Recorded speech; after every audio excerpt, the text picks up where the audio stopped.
Boom!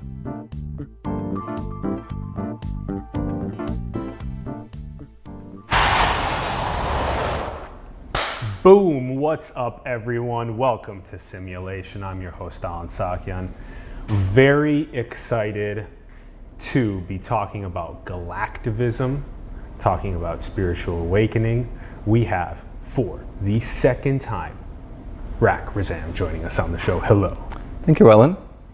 Thank you so much for coming on. I must have done something right the first time you've had me back. Huh? Well, yeah, there were so many mind-blowings that happened in the first time. We definitely need to do number two. A major figure in the global awakening. So it's just such an honor and a pleasure to have you on for number two. There's still so much to talk about and unpack about your work. For those that don't know, Rak's links are below and you can explore more. Our first episode link is also below where you can get a bit better picture of things. Rak's a experiential journalist, a film producer. He is also a shamanic facilitator in legal areas like Peru, and he has an upcoming retreat with Aya Awakenings happening on June 22nd in 2019. The link's below for that as well. You can check out his work, the Aya Awakenings film work, as well as the Shamans of the Global Village film work. Those links and information are below. Check them out. Very awakening, very awakening. All right. Piggybacking off of our first episode of conversation, we spent a lot of time talking about we find ourselves here on this rock and the humans have evolved, and what is our role? Why are we here? There's 8 billion, almost 8 billion of us now. We're in this exponential technology age. It's all crazy and stuff. What is your synthesis on the current state of what's happening? Jump into the big stuff, huh? Well, look, no one really knows. I don't know, right? But the thing is, I feel, and it's really important because so much of Western culture, we've made, huge advances in society and civilization through logical, intellectual understanding of reality, cause and effect, science, right? But science originally came from alchemy, which is all about more mystical things as well. And there's greater capacity in the human organism than just the intellect. We've been given intuition, we've been given imagination, we've been given intellect, we've been given all these capacities which do different things, and they're ways of knowing that you don't have to intellectually know. So a lot of my work with the plant medicines and the earth medicines and the shamanic paradigm is really about not knowing. It's about feeling. It's about connecting to what is always being broadcast, which is like the pattern signal of the universe, right, is always being broadcast. But humans, essentially in the last 10,000 years of his story, right, have fallen into a groove of consciousness which separates them from what we're in. Ooh. And that separation it's not necessarily a bad thing. It's part of, I think, a larger world ages and cycle things which a lot of indigenous cultures point towards. And it's created a centralization and a specialization. And they say, the more specialized a society becomes, the more doomed it is, essentially, because you can't adapt to changing circumstances. You get in this one groove and, civilizations rise and fall. And it looks like we're in a bit of a civilizational pickle at the moment, you could say. And at the same time, there's an equal and opposite cause and effect of resensitization. There's a psychedelic renaissance happening. There's a global shamanic resurgence happening. There's this understanding that people feel distant. They feel unwhole. They feel like there's something more that life should offer than a little dopamine hit from a screen as something goes by in your feed, right? And we're all feeling this, but it's like we're addicted to civilization. Yeah. And the thing that we forget is that these 10,000 years of his story have been ever exponentially tightening gyre of history, which has centralized and specialized and narrowed down. And I think there's a culmination point to that, but at the deficit of opening up and connecting and feeling. So much of these shamanic medicines and this buzzword of awakening, right? What is that, right? It's like some brand lifestyle thing that capitalism is absorbing the psychedelics and the shamanisms at the same time as they are potentially healing and cleansing us and reconnecting us to the thing that we're in. So to answer your question, what is it? Why are we here? I do have some ideas, but I don't know. But they come from an intuitive response. It's like an immune response signal from the planet through humans trying to wake us up and trying to bring us back into relationship with the planet. Yeah. Oh man, that was so jam-packed with awesomeness. Okay, so let's start with the groove that's been kind of that we're etching. It's like the we're going as deep as the Grand Canyon right now. It's what it feels like with the way that we're disconnected from Mother Earth, from Gaia, from this planetary energy that we have with the plants and animals, insects, and the that groove that we've dug ourselves into has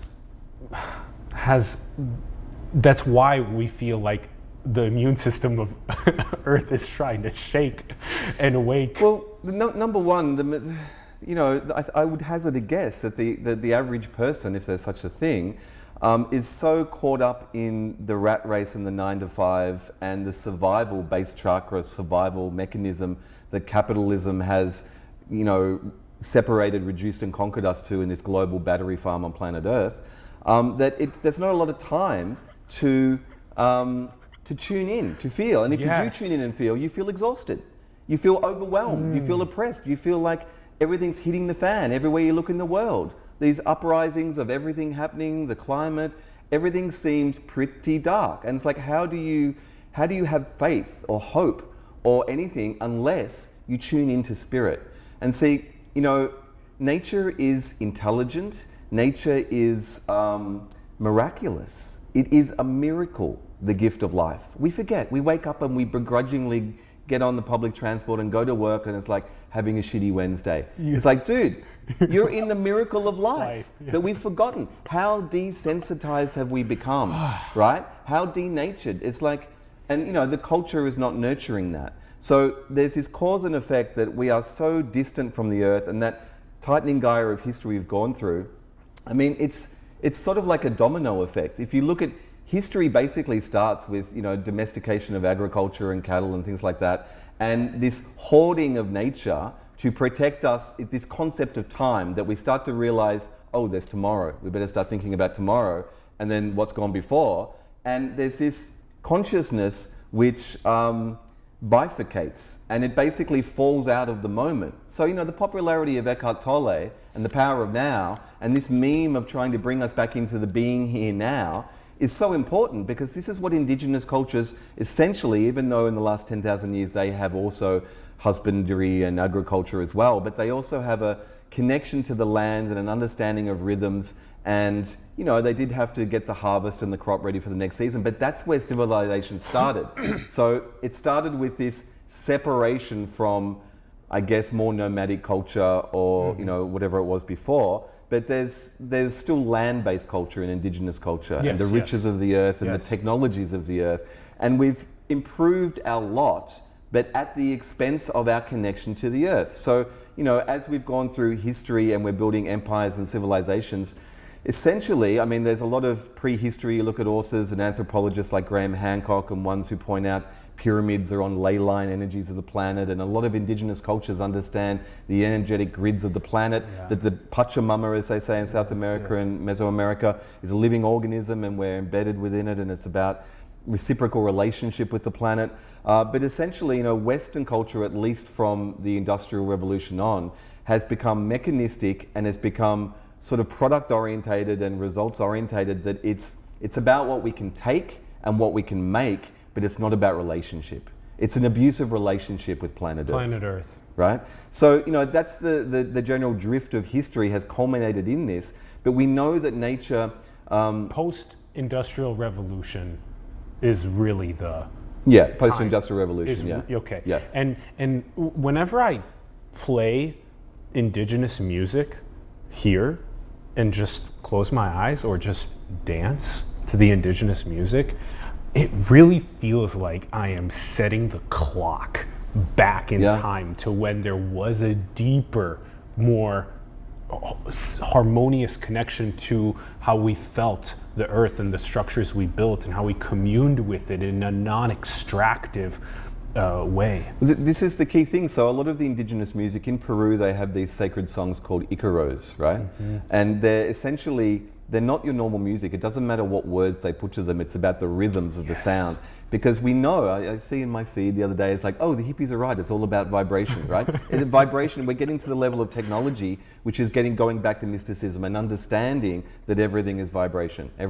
The table is vibrating. Everything's vibrating at a different level. So in Peru, in the ayahuasca traditions, ayahuasca essentially opens up your energetic being. It's a healing plant medicine.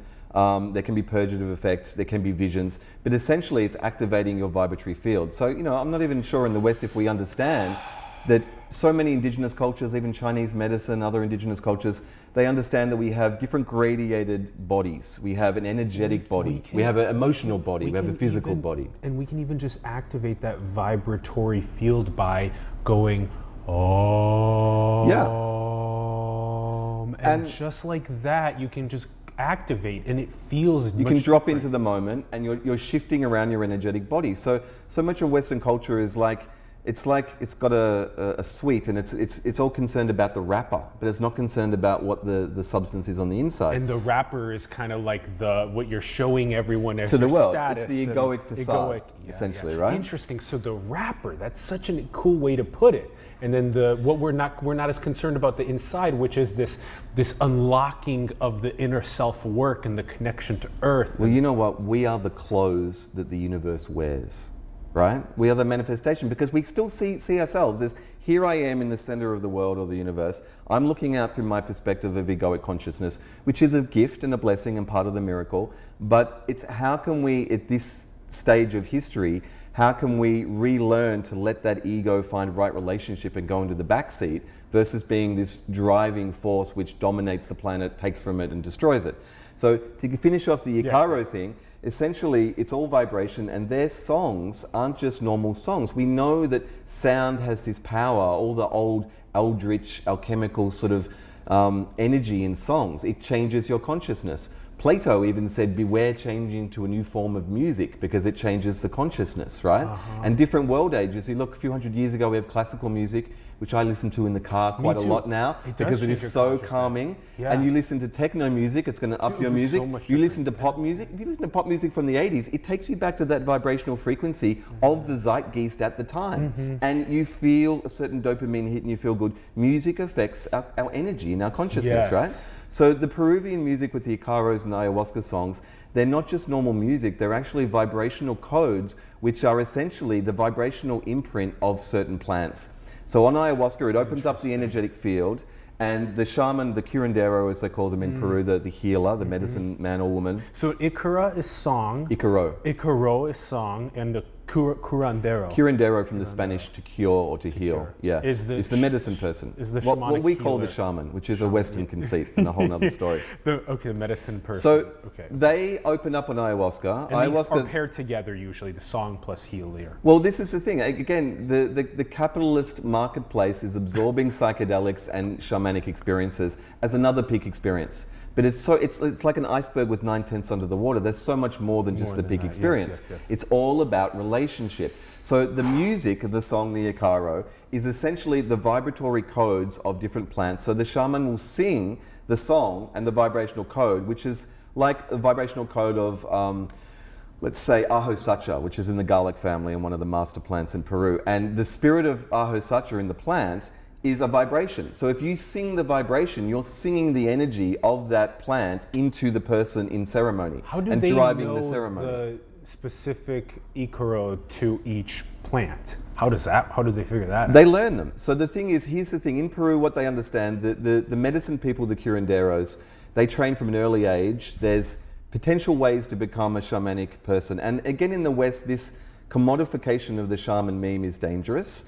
And it's really glamorized. When, we'll get to this in a minute, but I was just down in Mexico doing episode 2 of Shamans of the Global Village with the indigenous Maracame, the Huichol nation, and they work with peyote. It is arduous, it is hard work, and you are, the medicine person is in service to the community and to the planet. And it's never ending. because you have to be responsible for the energies of the people. So even within the capitalist commodification of the ayahuasca lodge system in Peru, there's still clients and there's still people that come, pilgrims that come, seekers to experience ayahuasca, and the curanderos in charge of the ceremony. So we think it's just the ayahuasca. It's not just the ayahuasca, it's the set and setting of being in a focused space. It's usually in a maloca, in a ceremony space. And it's a ceremony, it's a hospital, it's psychotherapy, yes. It's healing, yes. It's visionary. It's not just one thing, it's the iceberg. It's so many, it's reconnecting. And so the healing happens when the songs are sung, they guide the ceremony and steer the ceremony, and you resensitize. So science has done some research with EEG, electroencephalography scans, and MRI machines in the last decade, legal tests on psychedelics and entheogens, these shamanic sacraments. And they know they've studied psilocybin, ayahuasca, and LSD, amongst others, maybe some 5-MeO as well. And essentially, psychoactive substances affect the brain, pretty much the same area, but slightly different tweaks with the different substances, called the default mode network. And the default mode network is like this regional nodal cluster that keeps us in this reality channel, right? So in Western culture, we're basically monophasic. We think, okay, this is it. This is reality. Let's go get drunk. Let's go get stoned. But this is it, right? We exist in this bandwidth of reality, and we just go a little bit around it to calm down or to speed up, right? Indigenous cultures are basically polyphasic, which means they understand there's not just waking consciousness or dreaming consciousness. There's all these levels of consciousness, which are all there like a spectrum of color. That you can tune into, that you can tune into channels. So, you know, Western culture is like red in the rainbow, and that's it. It just gets one band of the spectrum of consciousness. Yeah. And what I see happening in this, 70-year journey of psychedelic renaissance reclamation in the West is this reabsorption and re-empowerment of the fact that it's not only okay to change your consciousness, it's actually necessary to realize what you're embedded in. Otherwise, we're just in this post-industrial battery farm consciousness, right? We're just in the red. We're just in the red. Whereas, and there's a whole rainbow out there, right? And you're explaining this in a the default mode network keeps us in the red. And dissolving the default mode network through some of the Earth's medicines, psychoactives, enable us to go to the blue, the green, the yellow, the orange, and what are some of these channels like? Right. Yeah. So the default mode network keeps us in that channel of consciousness, and when it's lowered, essentially the egoic consciousness, which is focused and has created the drive of history, right? So essentially, shamanic, psychedelic, plant, earth-based medicines are the antidote to history, right? Because history, can I swear, it's fucked us up, right?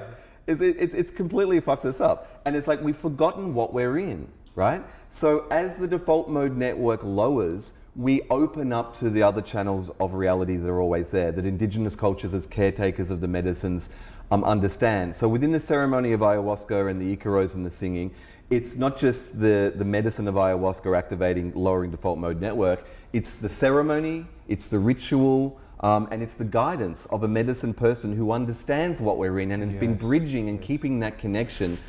So as we do this, the question is, well, then what happens, right? So we start to realize... Galactivism happens. Not quite yet, Alan. You're getting ahead of yourself.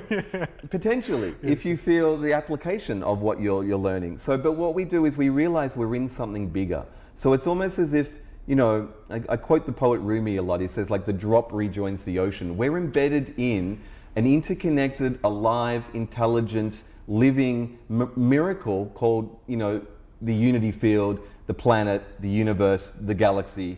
I mean, it's all, I love it when you see, the comparisons between the neuronal structures of synaptic pathways of the brain and the galactic structures of the galaxies, right? They're as above, so below. And this is the thing, nature doesn't just change the rules for Earth and all the other spaces. There may be some perturbation of physics in different areas of the universe, but essentially the same rhythms and the same lessons. So when we're trying to figure out what do we know, well, what I can intuit and glean from shamanic connection to these spaces is that nature works on the same principles across the board in that spectrum. So essentially what I understand is in the shamanic paradigm, there's the baseline reality, right? And then there's essentially an astral ecology, which is like, it's like everything's giving off. If you could wear infrared goggles or something and you can see the heat signatures being given off. So imagine the planet gives off these heat signatures, which are actually the energetic emanations of the physical form. So there's a whole, like if you go to the bottom of the sea and there's this whole world down there that scientists is discovering, these bizarre creatures that we never thought could exist, and they're so alien from what we're up here on the surface. In the shamanic paradigm, there's this dimension of reality, which I think there is a geography to this, so say a baseline reality, and there's an energetic ecology, like an envelope around the Earth, into higher dimensions. And you can, you can pull on the quantum physics, and you kind can of like pull on concentric circles a little bit. Yeah, but the thing is, Michio Kaku, world famous physicist who did the book Hyperspace, says there's potentially 12 hyperdimensions or more. Whatever.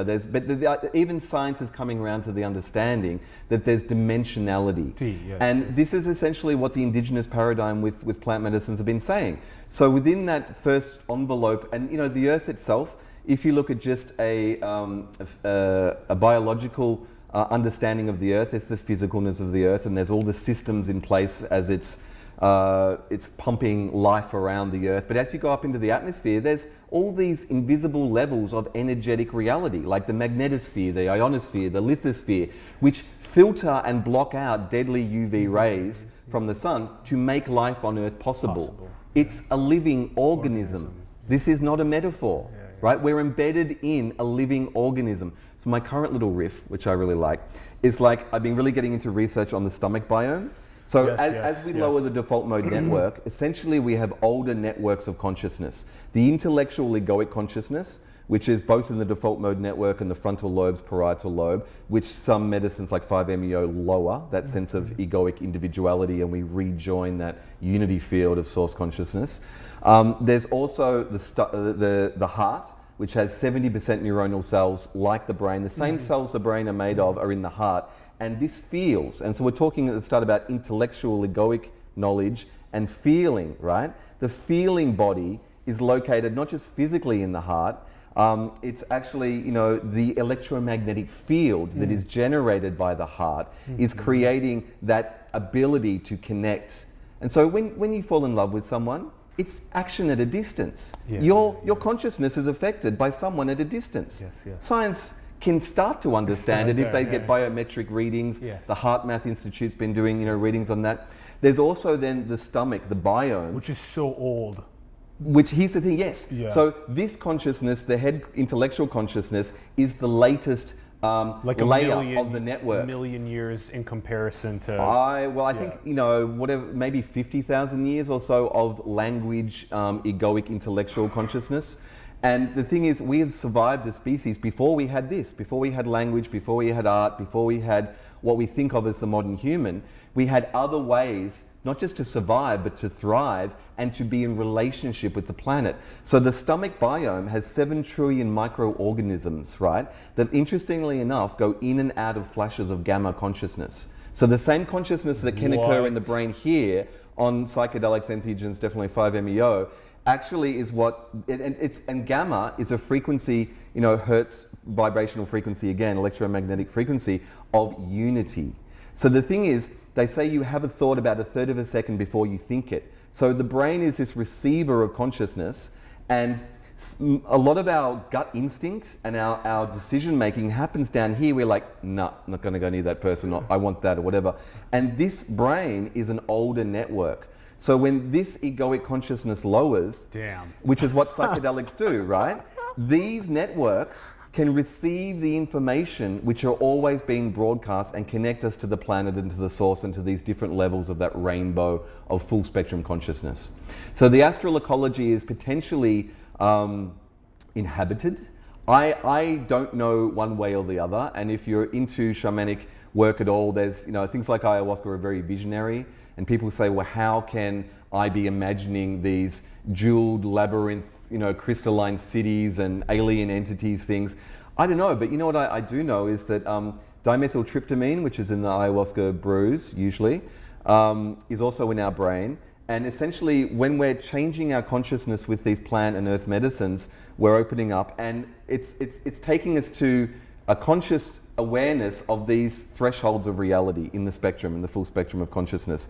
And in that full spectrum, like dimethyltryptamine is all through the plant kingdom and it's all through the insects. So one of the common motifs of alien encounters on DMT is the mantoid, insectoid, things. But I kept thinking, what if they've got DMT, and DMT, Rick Strassman wrote the book, DMT, the Spirit Molecule, and did these legal tests with dimethyltryptamine in the 90s, and there was a documentary as well. They think that potentially it's the gatekeeper neurochemical which takes us into the dreaming each night and also mediates those peak experiences of birth, death, and near-death experiences. But what if the plant kingdom's got it, and in the indigenous Peruvian understanding, or pretty much all around the world, medicine people understand that we're not the only intelligent species. We're just the most egoic, right?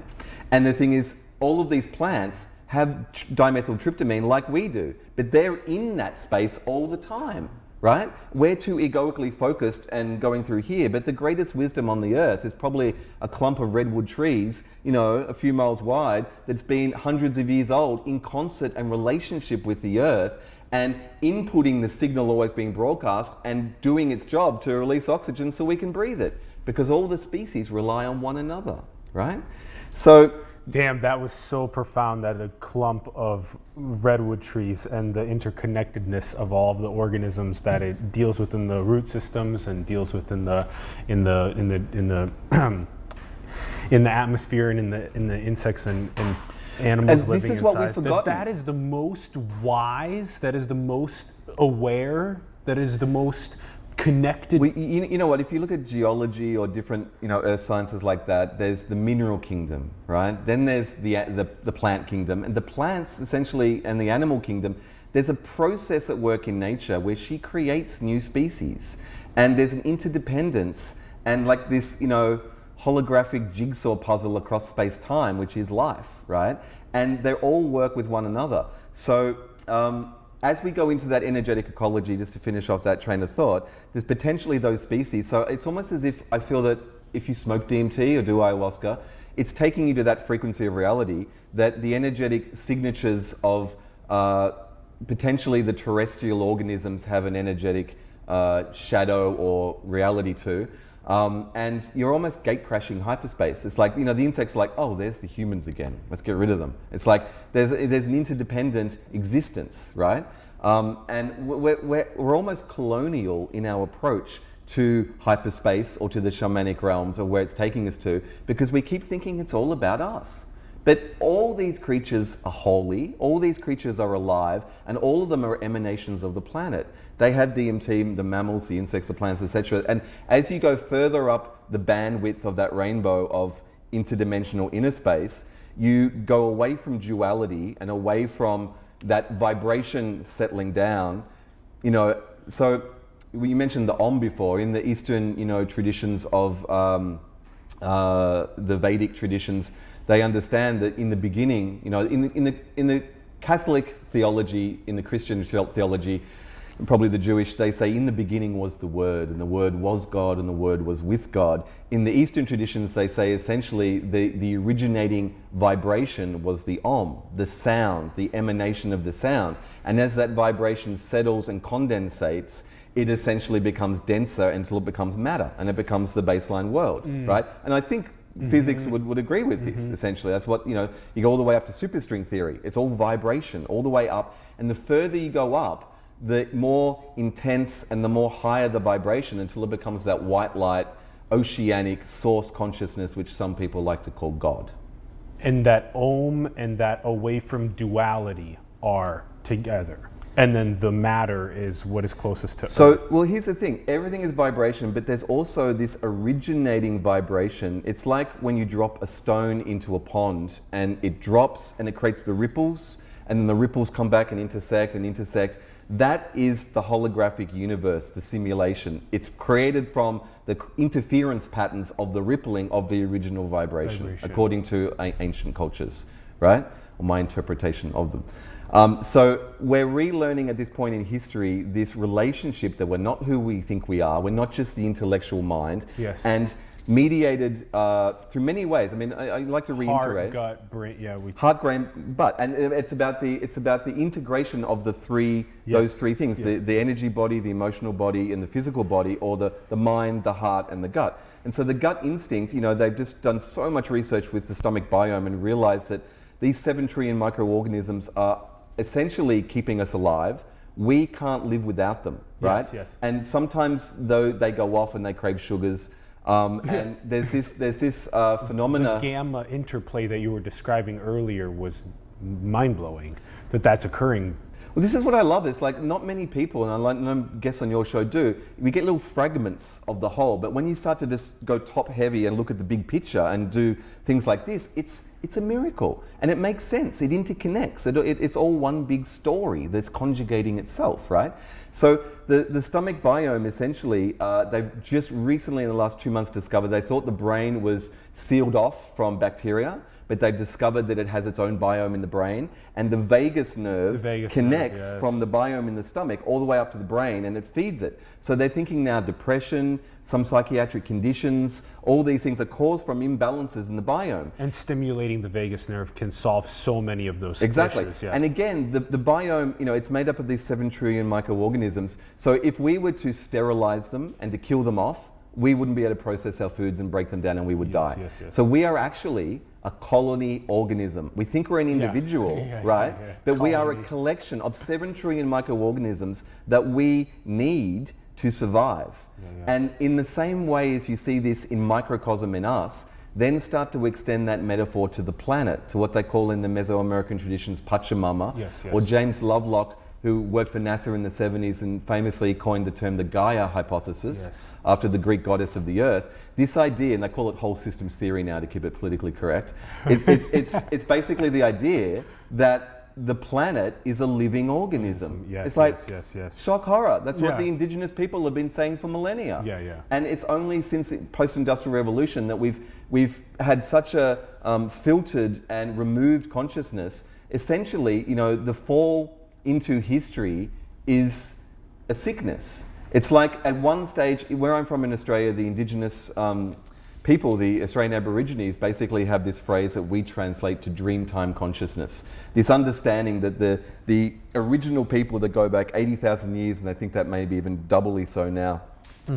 who didn't fall into a narrow bandwidth of consciousness that writes it all down, they stayed in this consciousness connected to the earth, nomadic, on the earth. Because here's the thing, the body and the DNA is designed not just to listen We're just getting rid of so much of that culture, and that's such a problem because we need to preserve some of the lineage that has been doing it through their entire lifetimes and passing it on. We need to preserve it and learn from it. We need the mature perspective as a planetary civilization to listen to the elders, to listen to the indigenous communities who are very, very worried that shit is hitting the fan in the energetic ecology of the planet, right? So the Aborigines who go back all that time, they stayed in this dreamtime consciousness of interconnectedness, of reciprocation, of understanding. Modern science tells us that the DNA is not static, it's not inert, it's not dead. It is a living, it's designed to evolve constantly to adapt to the conditions on Earth. The epigenetic unless you end up interplay. in a cubicle for 40 years of your life and then get a little watch at the end of it. If you're just living in a box and you're not getting the air, you're not getting the sun and the vitamin D, it's mind-boggling the way nature is so interconnected. So when sunlight hits the eye... 90% of our time is now spent indoors. I know. And 50% of the civilization now lives in cities, in boxes, in these archipelagos, which are bad for our health because they're not on the earth. So sunlight comes into our eyes, converts to vitamin D, creates melatonin, which is a tryptamine skin pigment, cascades and starts a whole biological process, and yet it's too cool and groovy to wear sunglasses. You're not getting, like, everything about modern culture is killing us, right? And we don't get it because we don't see the interconnected web of life. And then all the trash goes to the landfills that gets buried into. I know. Yeah. So the Australian Aboriginals understood that we're in a mythic relationship with the planet. The planet's alive, and there's this Gaia hypothesis and James Lovelock thing. In the 60s, there were these brilliant hippies, Bear Owsley, who was the acid chemist who pretty much made the bulk of acid in the Haight-Ashbury, who kickstarted the psychedelic revolution, he came up with this theory that also Jared Hurd, one of the poets and mystics of the 60s as well, promulgated this idea that it's almost like the Gaia hypothesis, that the planet, right, as a whole organism is always regulating itself. It's always shifting, changing, feeding energy around. Energy is never created or destroyed. One species dies, another one springs up because the energy is distributed around, right? And so they had this idea they coined, which Terence McKenna in the 80s, 90s took up as well, that the planet as a living organism secretes. I love that word because it's a secretion, right? It's like a bodily fluid. She secretes psychoactive plants and materials, including humans, because we're psychoactive. Yes. And animals that have the dimethyltryptamine, right? Okay. It's like these psychoactive substances are the neurological basis for the energetic connection to these realms. But there's a pathway. It's like God's backdoor access, right? And so the idea was these substances, which we may say ayahuasca, San Pedro, morning glory seeds, acacia DMTs, the buffo alvarius toad, whatever, humans, they're created by the planet and secreted because she wants the species to communicate with each other, right? So here's the thing, we think in the war on drugs mentality, you're just getting high. But actually what you're doing is, with the right relationship, with the right set and setting, with the right container of ceremony, which is so important to respect the earth and to show the humbleness in your reconnection, like a child relearning from the mother, from earth, our relationship with the earth.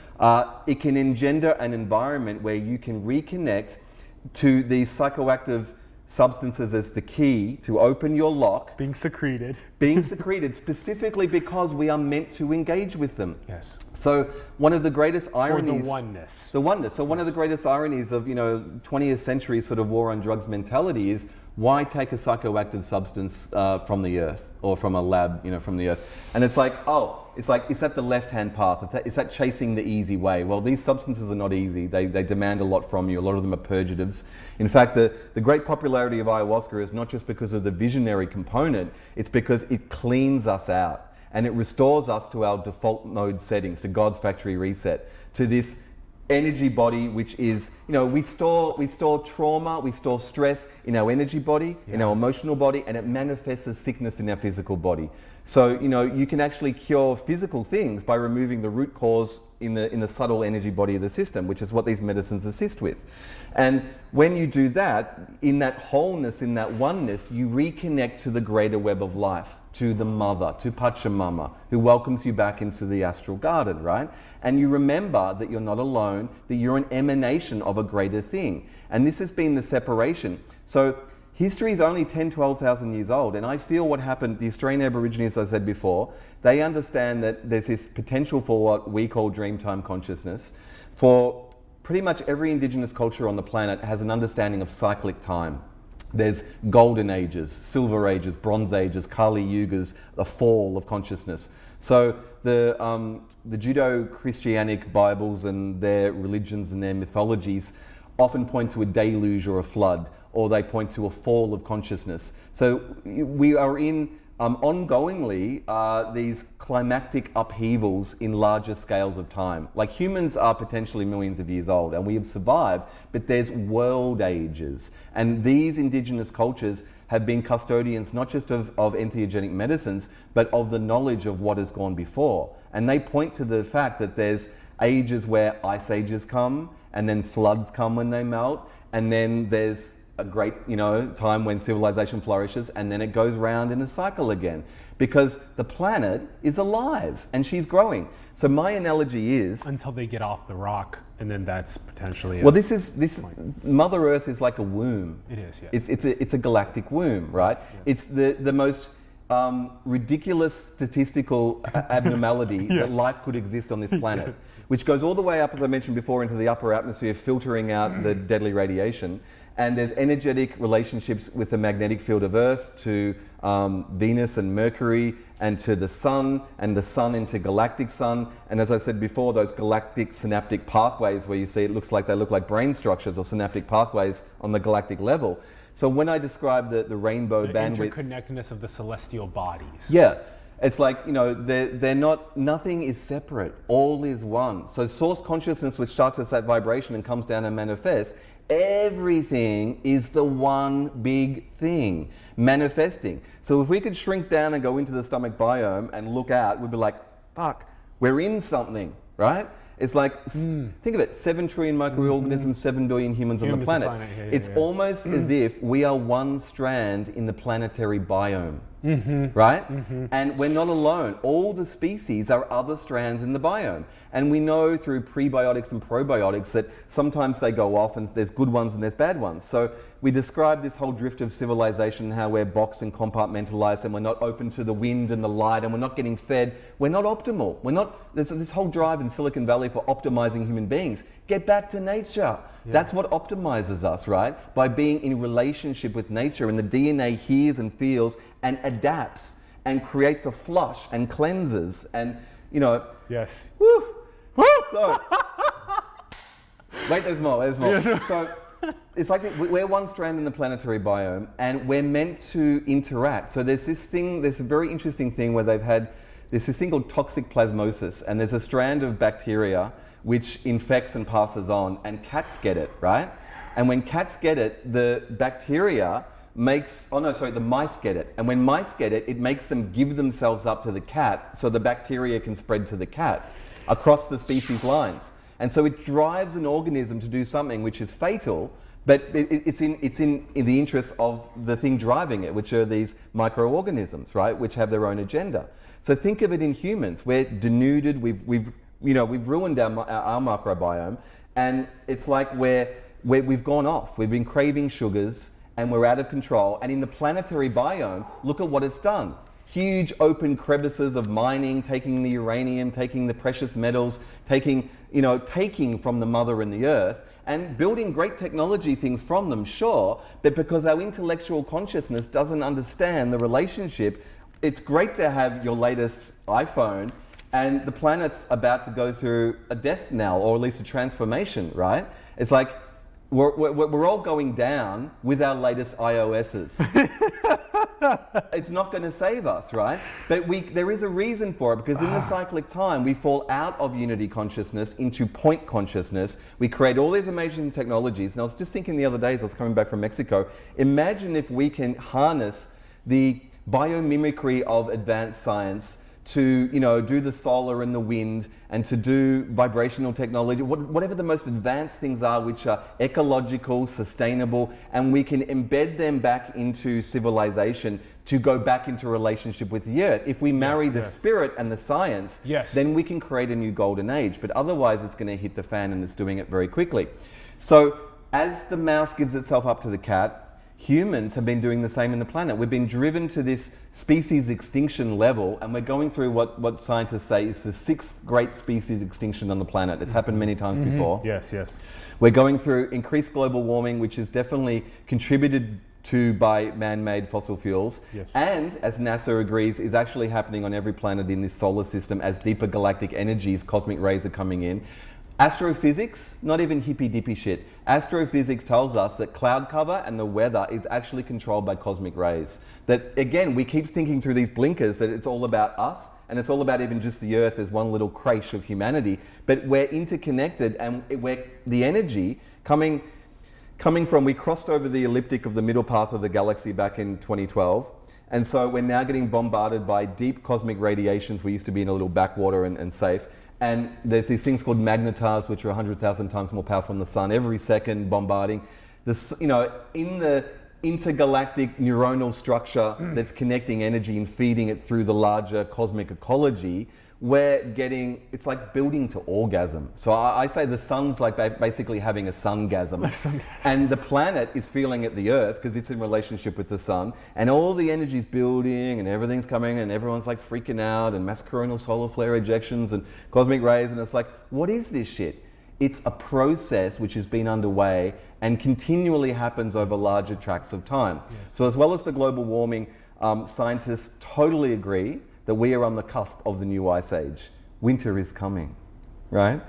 And the thing is, there is potentially a process of how the global warming and the climate change is the kickstart to the ice age in those larger tracts of time. Yes. We have this potential as this species to come back to center, to come back to relationship with the earth because it's not separate from us.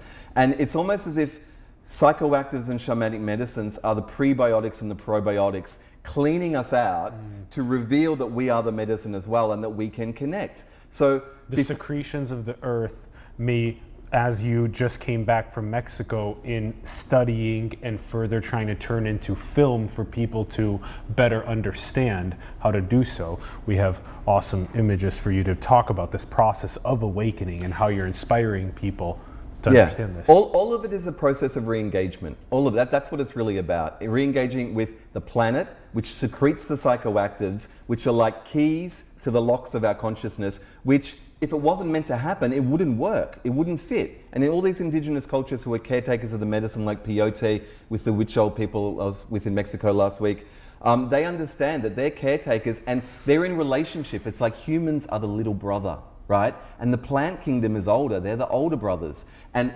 in the planetary biome, the planet is trying to bring us back into regulation and to get rid of all those sugars and all the cravings which have resulted in the civilizational almost collapse we're at. And the way to do that is through re-engaging with the planet. And it's basically the consciousness which is so distanced from the understanding of what we're connected to that thinks taking a psychoactive material is outside of yourself.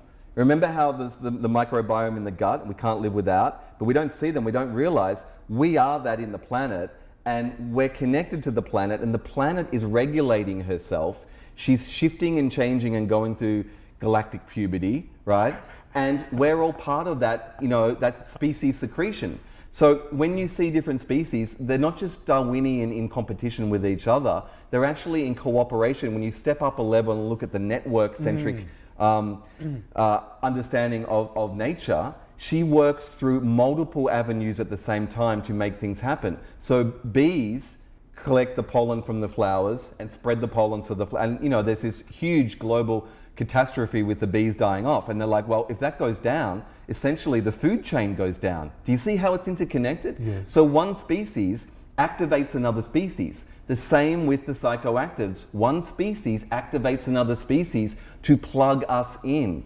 And so in that, it's like, it's coming back to the family. And so I see the shamanic renaissance that's happening with the respect to indigenous cultures. And there's issues around commodification and capitalism sort of commodifying shamanic peak experiences. But essentially what's happening is cleansing to reveal that we have this sensitivity to connect to the signal always being broadcast, to be part of the process of this galactivation that is definitely coming up. So we said at the start, there's this fear, there's this feeling of like a dead end on planetary civilization, right? That we've hit the wall, that we're facing imminent financial collapse, we're civilizationally overextended. Humans are not valued. We're not valuing ourselves. We're a cancer threading throughout both civilization and the planet because we don't understand why. Your original question, why are we here? It's like the miracle of life. So I was in Mexico, down in the desert, in the holy land of Wirikuta with the Huichol nations. They have this pilgrimage once a year. So the Huicholes are like one of the oldest Mesoamerican nations in Mexico. They retain the traditions and the old ways. We were shooting episode 2 of shamansoftheglobal.village.com. And it wasn't just about taking this medicine, having a peak experience. We were like 3 days in the desert with the Maracame, their medicine people, with men, women and children who were going to the land because again, the role of the shaman or the medicine person is very arduous. You're responsible for the health and well-being of the community and the community in the biome of the land. You're the bridge between all the interoperable parts of Gaia. And so we would go to these holy spots where they believe the first life on earth formed, and we would bless the water with prayers and with candles and with offerings. and they did a sacrifice of a lamb at this other temple spot, you know, and you know, blood is an original sacrifice. But then we eventually got around to the peyote and to going out onto the land and to hunting the peyote with respect and with singing and with their songs back, and to wooing and allowing the land to allow us to receive the peyote. Interesting. And then we didn't just take it, we did it in a ceremony out there in the desert, on the earth, with men, women and children of the village eating the peyote. Whoa. Right? Yeah. This beautiful little 3-year-old girl with these machete knives just carving up the peyote. And what I saw in them was this real understanding that indigenous people are poor, but they are so rich in life because they are back on the earth, and they're in the earth and they're in ceremony of life with the earth, and they are receiving that information, and they train their children from an early age to be part of that community, not to mollycoddle them and keep them, you know, at a side. They're in there with it. They're doing everything the adults are doing, and they're given a responsibility, which is the ability to respond, which is what it means to be human and to be sovereign, to understand what you're in and to respond. And if you understand what you're in right now, it's a planetary scale emergency. And the emergency has the potential for the emergence, because nature knows what it's doing. There's a process underway that's cyclic and happens over hundreds of thousands of years between the ice ages. Civilizations flourish in very brief bandwidths of time. Within that, life flourishes, and we have a very target window to evolve, right? And then there's that possibility of becoming something greater, you know, but to do so in concert with the earth and the other species. And yeah, that's my prayer, that's my hope. So if there's this whole generation of shamanic activists maybe, or even psychedelic activists, and the psychedelic renaissance, and here in San Francisco, it's very much booming. There's so many meetup groups and integration groups which are so needed, because we don't see it, but the psychedelic peak of the 60s came in a very short amount of years and was very vertically, boom, in the face. But there's been a slow drip where it's bigger than it was in the 60s now. It's more distributed, it's more embedded, it's more anchored. There's elders, and there's structure, and there's dissemination into the culture to bring it in slowly. So the psychedelic renaissance is part of the shamanic resurgence, but it's the medicalization thing where civilization's going to be fine. You got PTSD, take this MDMA or take some ketamine and go back to work. It's like, that's great, but it's like the true potential of these relationships with the shamanic entheogens is to reveal essentially that you are a divine being. You are part of the interconnected ecology of the planet, which is alive. Consciousness has birthed you, loves you, and wants you to shine in this miracle called life. Or you could go back to work and microdose LSD. Anyway, there is still a movement within the shamanic resurgence and the global psychedelic renaissance for activism, for this understanding that if we are going to survive this emergency, the original tool is consciousness. And you can sort of like drop iron pellets into the ocean, and then the unforeseen consequences of geoengineering are gonna, you know, stuff up down the line because we don't understand the interconnected web.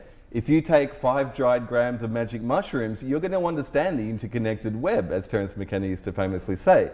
So if we can marry the scientific paradigm with the shamanic paradigm, which are both sciences and both have these older lineages, and understand what we're in, then there's an opportunity to, as we've seen with psychedelics from the 50s and 60s, enhance creativity, think outside the box, but also reconnect to our hearts, reconnect to the stomach and to the planetary biome, reconnect to what I got in Mexico on the peyote. It was actually quite gentle. Wasn't very visionary for me. I had about 3 slices of the peyote when it was blessed and offered by the Maracame. But what I really got was this remembrance that, like that vibration we talked about before, that it is always emanating. It's like a broadcast signal. It's what they think, you know, consciousness, that the brain is a receiver, not just a transmitter of consciousness, that we're receiving the signal of consciousness itself from source into, you know, which is transmitting into potentially the stars, the planets, and the species which are given life in the crucible of the planet. And that within that, there's a song. It's like a song. It's like that vibrate. It's like the Om again. Or so when they download the Icaros and the songs, it's like there's a universal song which is always being sung, and all the species are actually the notes in the song. And we've been silent for 10,000 years, waiting for the moment when the chorus kicks in, right? And we remember, and if you've ever had a shamanic experience, there can be a lot of healing, there can be a lot of purging, it can be hard work, but once you get beyond that, it's cleaning you out to realize you're the vessel for the divine intelligence manifesting on earth, this miracle called life.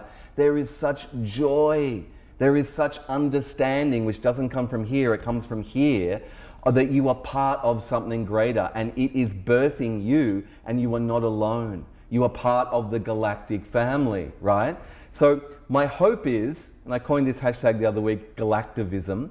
My hope is that, as this emergency unfolds on planet Earth, we can marry all the pathways that are needed to survive the emergency.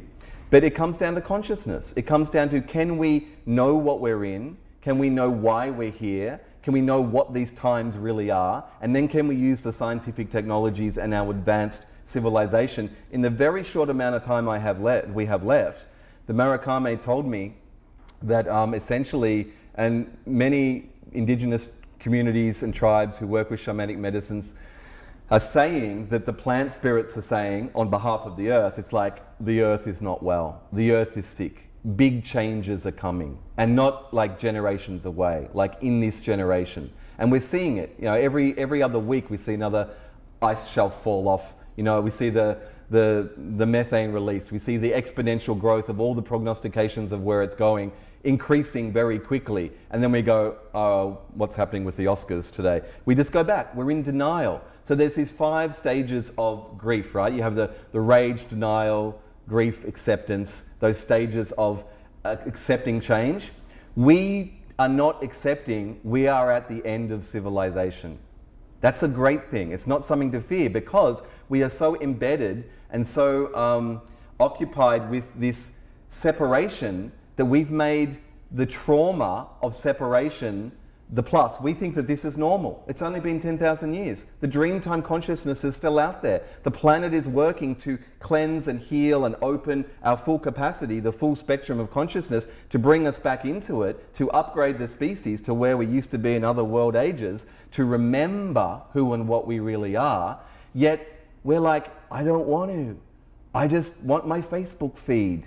Right? So I'm 3 days in the desert with men, women and children on peyote, connecting to the web of life, feeling the song of life being broadcast, feeling the heart open, grokking and understanding everything in nature talking to me. Not a hallucination, right? Intuitively understanding, nature is always communicating to us, and I'm part of it. And then I get back on the bus and I go back to the city, and then I'm in the airports, everyone is on their phones, and I'm like, oh my God, Planetary battery farm, like zombie apocalypse, right? We are the zombies, right? Because we've forgotten. And so as the emergencies start happening, there's the metaphor that the frog you chuck a frog into a boiling pot of water, it jumps out. If you put it in the thing and slowly heat the water, it just adapts. And it's like, no, it's okay. There goes another ice shelf. Oh, there's like another thing happening over there. Exponentiating, it's like, that's a bit scary. Oh, worst wildfire season in recorded history. Highest temperatures in the world in recorded history. Floods, worst floods in recorded history. The organism of Earth is trying to purge the civilizational sickness of humanity, right? And this is a good thing because it's not sustainable. And on the other side is potentially that reunification with who and what we really are. This is just the facade. So we used to be in what Aboriginals call dreamtime consciousness. Something happened. We had a fall, which these biblical stories say the fall from grace. And we fell into hierarchical, linear time. And that's part of the cycle of the world ages, right? And we built history, and we've been scared of nature and built things around us to protect us and taken things and invented the future and then started to charge people for it and keep separation from the tribe as well as from the earth. And it's just worse and worse fractal disintegration of the reciprocal relationship of life, right? And so it's meant to end, right? And I'm not saying I'm not a doomsdayer, I'm a transformationalist, right? I understand what nature is saying. It's like, this is just the clothes you wear, right? You were born again and again and again and again. You are an emanation of me. It's like when we drink Coca-Cola and we kill 1 million microorganisms in our gut, right? It's like the organism doesn't die, just the microorganisms that if they think they're individual and separate, they'll be like, oh, I'm dead.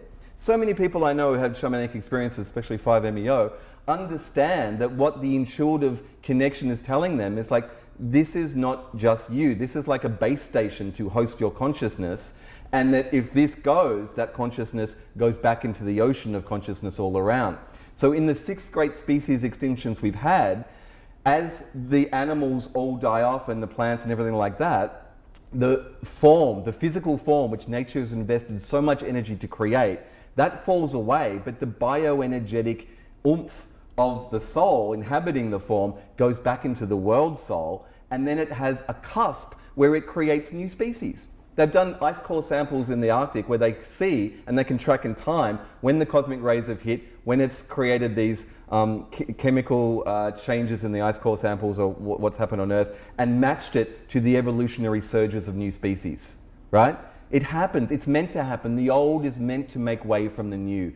And when we fear letting go, this is the archetypal psychedelic shamanic experience. It's all about letting go of your ego, letting go of your individuality and thinking that you're just this, right? You're actually that having this experience. And when we let go of that and reconnect, it is joyful, it is miraculous. And that whole indigenous understanding of sacrifice is to make sacred. That's the Latin for sacrifice.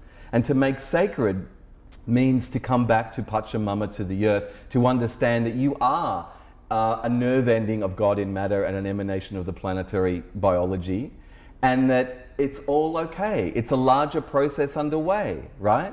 So I also came across a friend of mine, Maria, in Mexico City on the way back from the desert, and she had this whole beautiful riff about Ubuntu, this you know, African ideology or operating system for civilization. How can I be happy if you're not happy? No, it says, I am because we are. I am because we are. Okay, that's yes. I am. Ron, are you okay with us continuing? Because we are. We can wrap it up. Okay. I am because we are all one, because we're actually one colony organism in the planetary biome. And that generation who is now striking all across the world for climate change and for the older generations not acting, for the denialists, not just for climate change, but for civilizational collapse, that it's okay, the system as it is, it's like there's this societal flashpoint happening from the old and the new. And as the Amiga generation comes through that's got nothing to lose, who are going to inherit a dead Earth, they, when they connect to the awareness of who and what they really are, because psychedelics and entheogens and planetary medicines are spreading, especially through the younger generations, have the potential to be not just activists, but to be galactivists, to know who and what they really are, as we asked at the start of the show, and then to act on it, and to not demand change, to be the change, right? But you can't do it unless you find your center. You can do it from an egoic sense and you're out there thinking that's okay. It's not about thinking, it's about feeling. And when you feel it, the planetary emergency is the transformational tipping point. And that's what we're living through. And it's going to come really soon, sooner than we think. I don't know that, but that's what the indigenous people are saying. That's what the plant medicines and spirits are saying. And we're at this cusp of transformation, which is okay, because that's what it's about. It's like you go through puberty, you don't want to, you love being a kid, then all of a sudden these biological changes happen in the planetary organism, and then you come through the other side and you're like, this is great, right? So that's my hope, that we can be planetary activists, galactic activists, that galactivism can take root and start to blossom in the human bloom across the planet. Thank you. We need more of your streams of consciousness to get out to the world. So let's see what we can do about that. I think we have some... Well, doesn't he have his own show? So yeah, so the show is shamansoftheglobalvillage.com. We've just done 2 episodes now. There's one with the buffalo various toad, and there's one which we've just shot and won't be out till the end of the year with the peyote and the maracame, the Huichol Nation. I do lead ayahuasca retreats once a year down to Peru. I have one coming up June 22nd for 10 days. It's aya-awakenings.com. Links in the bio. And I do talks like this. And we take ayahuasca and we work with a shaman, Percy Garcia Lozano. And I nurture people. I love to share my wisdom, but also to be in this space with people and to figure out how I can help them. So as a shamanic facilitator. I do work with the Buffalo of Various Medicine in Mexico and with the Peru with ayahuasca. And I believe that hands-on front edge of consciousness is where I renew my relationship to spirit and to assist people in finding that within themselves. You can find my website at rakrazam.com. I love you all. Thank you. Yeah, the link's in the bio for everything, and there's a. It's just like, you know, one of the things that I aim to do is to be able to synthesize the brilliance of the people that we get the honor of having come sit here and teach and from your stream of consciousness, that just being here together with everything that has manifested on earth in this womb is just such a blessing, and it's so divine, and each one of us is so divine.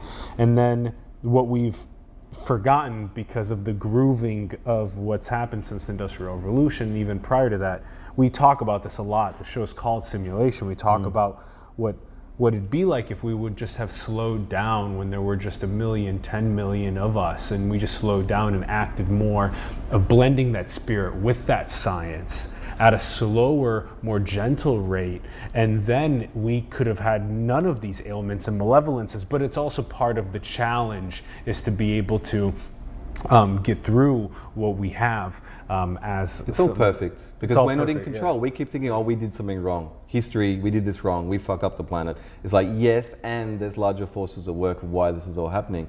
And it's like, you know, the human species is this candida bloom, and it will come down again. You've got to reduce it. So if the planet is having this bloom of humans, which is out of control, it will regulate, because it is a living organism. All is one, and love is all there is. Rak, we are very, very grateful for your work, and we want to see more people around the world talking about what you're teaching, and let's do that. Let's do that, everyone. Everyone, thank you so much for tuning in, Rak. Thanks for coming onto the show again. This has been, you know, such an honor, pleasure, blessing. Thank you. Come to Peru with me. Ron and I do an episode in Ron Peru? and I need to get our butts down there to do episodes with the shamanic leaders. I'll introduce you. That's mind blowing. This is the thing, to listen to the ancestors and to listen to the indigenous people. They're all crying out for people to listen to them, and they need media to cover that. Yes, exactly. That's what you're doing, and hopefully we can as well. Everyone, thank you for tuning in. We would love to hear from you. Let us know your thoughts in the comments below. We would love for you to continue talking about this with other people. Go and talk more about what this is like. Ron, thank you for producing and directing. We love you so much. Thank you. Check out the links in the bio to all of Rak's work. Also, go and build the future, everyone. Support the artists and entrepreneurs that you believe in, that are around you, that are spreading really powerful messages. Our links are below. Thank you, much love, and we will see you soon, everyone. Peace.